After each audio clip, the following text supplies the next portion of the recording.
السلام علیکم ورحمۃ اللہ وبرکاتہ۔ حضرت مولانا سید عزیز گلگاؤں کا خیل صوبہ سرحد پاکستان کے رہنے والے تھے۔ شیخ العالم حضرت مولانا محمود حسن دیوبندی کے شاگرد رشید اور ان کے شرح آفاق تحریک انقلاب تحریک ریشمی رومال کے رکن تھے۔ تحریک کے لیے آپ نے نہایت جاں گسل خدمات انجام دی ہیں جنہیں تاریخ فراموش نہیں کر سکتی۔ آپ کو اپنے استاد کے ساتھ مالٹے کے قید خانے میں اسارت کی سعادت بھی حاصل ہوئی۔ واپس لوٹے تو دیوبند ہی کے ہو کے رہے۔ مختلف چھوٹے چھوٹے کاروبار کر کے اپنے معاش کا انتظام فرماتے تھے۔ مزاج میں حد درجہ سادگی اور طبیعت میں استقامت تھی۔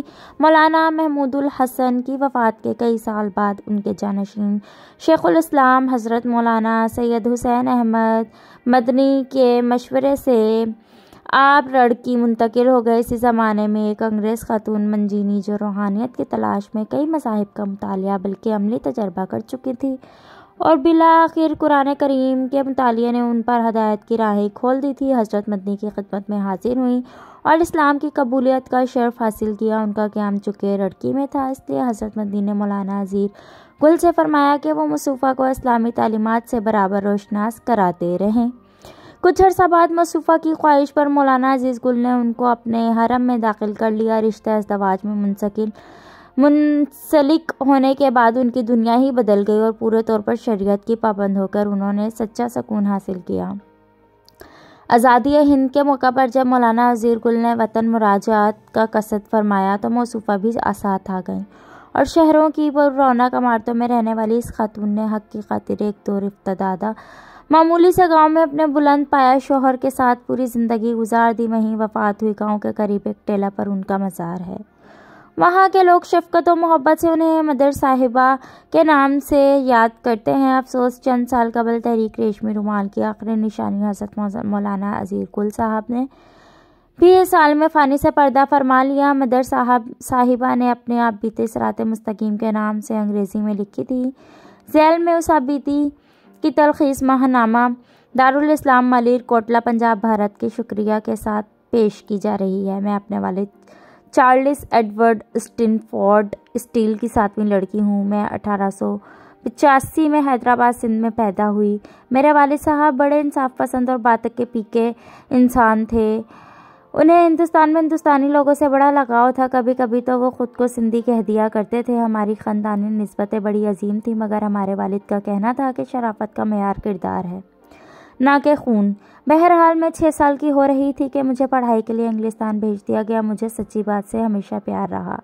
میں ہر بات کا سبب کھوجنے کی کوشش کیا کرتی تھی۔ میرے دوست و احباب مجھے شفقت سے کلکو کہا کرتے تھے کیونکہ میں ہر بات میں کیا، کیوں اور کیسے جیسے سوال کرنے کی عادی تھی۔ میں ایک عیسائی کنبہ میں پیدا ہوئی، مگر عیسائی کسی ایک عقیدے میں بھی متفق نہیں ہیں۔ عیسائیوں کے بہت سے فرقے ہیں جو ایک دوسرے کو جہنمی کہتے ہیں، اس لیے عیسائی مذہب مجھے گورکھ دھندا سا لگا۔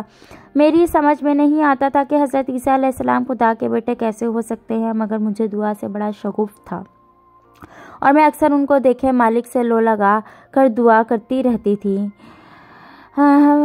جب میں جوان ہو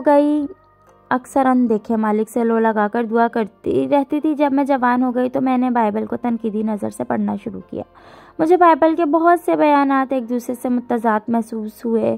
مجھے بائبل کے کلام خدا ہونے میں شک ہونے لگا۔ کچھ عرصے کے بعد میری شادی ہو گئی، مگر میرے شوہر ایک دنیا دار عیسائی تھے۔ وہ میرے فکر و خیال کے ساتھ نہ بن سکے، اس لیے میں نے فرصت کے وقت میں فلسفہ کا مطالعہ شروع کر دیا، مگر ان خیال بھول بھلائیوں سے مجھے کچھ نہ ملا۔ انہی دنوں میں نے اپنے والد کے پاس گئی۔ میری 12 سالہ لڑکی اور 10 سالہ لڑکا میرے ساتھ تھے۔ یہاں مجھے دیدانت پڑھنے کا موقع ملا۔ مجھے اس کے پڑھنے سے بڑی تسکین ملی۔ مجھے محسوس ہوا کہ وہ چیزیں مجھے مل گئیں جس کی تلاش تھی۔ دیدانت کے مطالعے سے مجھے ہندو دھرم کے قریب کر دیا۔ کچھ عرصے کے لیے ایک ہندو خانقاہ میں مہمان بن کر رہی اور بالآخر ہندو ہو گئی۔ مجھے رانا شنکر کے دیدانتی سلسلے میں داخل کر لیا گیا، مگر مجھے یہ شرک سا محسوس ہوا، چنانچہ میرا یقین ہل گیا۔ مجھے افسوس ہوا کہ حقیقت ابھی اور آگے ہے۔ میں اسی زمانے میں بیمار ہو گئی۔ مجھے علاج کے لیے فرانس جانا پڑا۔ وہاں میرے ساتھ آپریشن ہوئے اور ہر آپریشن پر موت سامنے کھڑی نظر آتی تھی۔ میں چاہتی تھی کہ موت کے لیے تیاری کر لوں۔ میں نے سوچا کہ دنیا ترک کر دوں اور آخرت کی تیاری میں لگ جاؤں۔ لہٰذا میں واپس جب ہندوستان آئی تو میں نے سنیاس لے لیا۔ میں نے 160 ہنشت پڑھے، لیکن یہ کیا، یہاں بھی بائبل کی طرح ان گنت تضاد تھے۔ ان میں کون سی بات حق ہے اور کون سی غلط کیسے معلوم ہو؟ میں ایک بار پھر اٹھ گئی۔ مجھے خوف ہو گیا کہ اس ذہنی الجھن میں کہیں پاگل نہ ہو جاؤں۔ مجھے یہ بھی احساس ہوا کہ سنیاس سے میری روحانیت نہیں بڑھ رہی ہے بلکہ نفسیاتی کشمکش میں اضافہ ہو رہا ہے۔ اس زمانے میں ہندوستان میں عدم تعاون کی تحریک چل پڑی۔ ہندوستانیوں سے لڑ پڑے۔ میرے دل نے کہا کہ یہ زخمیوں اور دکھیوں کی مدد کا وقت ہے۔ میں نے گرو جی سے بات کی۔ انہوں نے ہم ان باتوں میں نہیں پڑتے، ہاں یہ سیاست کی باتیں ہیں۔ مجھے ان کے سوچنے کے انداز پر حیرت ہوئی۔ میں انہیں تو خانقاہ چھوڑ کر زخمیوں کی مدد پر آمادہ نہ کر سکی، مگر میں خود خانقاہ سے نکل آئی اور میں نے زخمیوں، مریضوں اور دکھیوں کی مدد شروع کر دی، جس سے دل کا چین ملا اور میں نے احساس کیا کہ روحانی ترقی انسانیت کی خدمت کے ذریعے حاصل ہوتی ہے، خانقاہوں کی زندگی سے نہیں۔ چنانچہ میں نے ایک آشرم کھولنے کا فیصلہ کیا جس میں نوجوانوں کا اخلاقی تربیت کی جائے۔ اس آشرم میں میں نے ہندو مسلم کی قید نہیں رکھی۔ وہاں ایک مسلمان لڑکا داخلے کے لیے لایا گیا۔ یہ لڑکا اپنے والدین کے لیے ایک مسئلہ بن گیا تھا۔ میں نے سوچا کہ جب تک میں مسلمانوں کے نظام حیات کے بارے میں معلومات حاصل نہ کر لوں، میں اس لڑکے کی تربیت کا حق ادا نہیں کر سکوں گی۔ اس نیت سے قرآن شریف پڑھنا شروع کیا۔ اب تک میں مسلمانوں سے ڈرتی تھی۔ میں سمجھتی تھی کہ مسلمان ایک قسم کے ڈاکو ہوتے ہیں جو ہر قسم کا ظلم کر سکتے ہیں، لیکن اس کتاب نے میری آنکھیں کھول دیں۔ یہ تو سراسر حق تھا اور دل میں اترتا چلا جاتا تھا۔ یہ عملی ودانیت تھا۔ میں اب تک کن اندھیروں میں تھی۔ افسوس کہ یورپی مستشرقوں نے اسلام کی کتنی غلط تصویر پیش کی ہے۔ وہ مذہب جسے میں خواہ مخواہ بھیڑیوں کا مذہب سمجھتی تھی،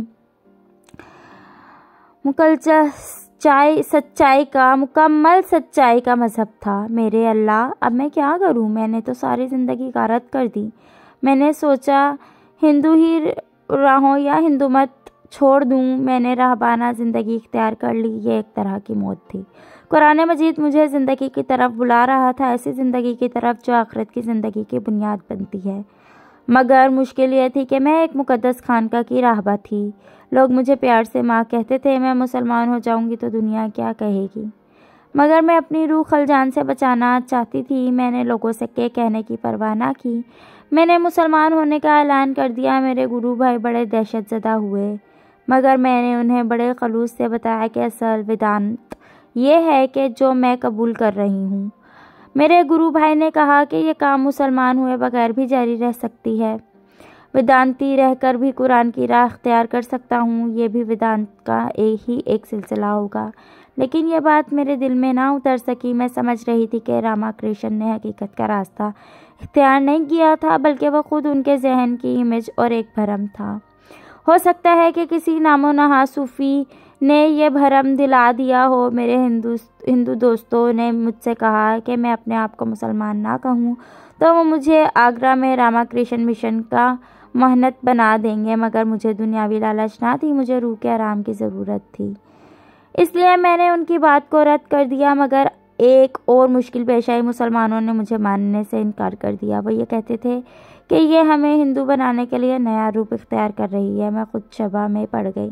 میں قرآن کو اپنا ہادی اور رہنما مان رہی تھی، تو کیا یہ بات مسلمان ہونے کے لیے کافی نہ تھی؟ اپنے دل کی بے قراری کو دور کرنے کے لیے میں دیوبند ہو گئی۔ میری لڑکی میرے ساتھ تھی۔ ہم دونوں بے پردہ تھیں۔ ہم نے مولانا سید حسین احمد مدنی سے ملاقات کی کہ اپنی بات ان کے سامنے رکھیں اور پوچھیں کیا ہم مسلمان نہیں ہیں؟ تم حقیقت مسلمان ہو؟ مولانا نے ایک زوردار کہکا لگا کر کہا کہ تمہیں اس میں شک کیوں ہے؟ مولانا مدنی کی عظمت ہم دونوں کے دل میں بیٹھ گئی۔ انہوں نے ہماری بہت خاطر کی بات کو وہ مجھ سے ملنے منگلور بھی آئے تھے۔ انہی کے ساتھ مولانا عزیر گل بھی تھے۔ مولانا حسین احمد مدنی انہیں بہت چاہتے تھے۔ ایسا لگتا تھا جیسے وہ دو دوست لڑکے ہوں۔